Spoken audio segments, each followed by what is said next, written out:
નમસ્કાર દર્શક મિત્રો, એસડી ન્યૂઝ ગુજરાતી ચેનલ પર આપનું સ્વાગત છે ને હું આપની સાથે વૈશાલી પુબારુ કરીશું નજર આજના સમાચાર પર। ભરૂચમાં ગેરકાયદેસર ગેસ રિફિલિંગનો પર્દાફાશ। બે અલગ સ્થળેથી 69,400 રૂપિયાનો મુદ્દામાલ જપ્ત। 2 શખ્સની ધરપકડ કરવામાં આવી। ભરૂચ એસઓજી પોલીસે જિલ્લામાં ગેરકાયદેસર ચાલતા ગેસ રિફિલિંગના 2 મોટા રેકેટનો પર્દાફાશ કર્યો છે।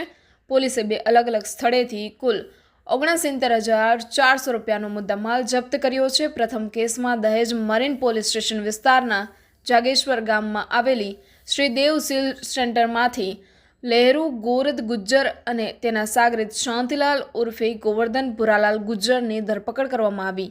આ સ્થળેથી ઇન્ડિયન કંપનીની 19 કિલોની 7 બોટલો, 6 કિલોની 8 બોટલો, વિવિધ પ્રાઇવેટ કંપનીની 5 કિલોની 28 બોટલો, અંબે કંપનીની 1 બોટલ સહિત રિફિલિંગ પાઇપ અને ઇલેક્ટ્રિક વજન કાંટો મળીને કુલ ₹49,500 રૂપિયાનો મુદ્દામાલ જપ્ત કરવામાં આવ્યો છે।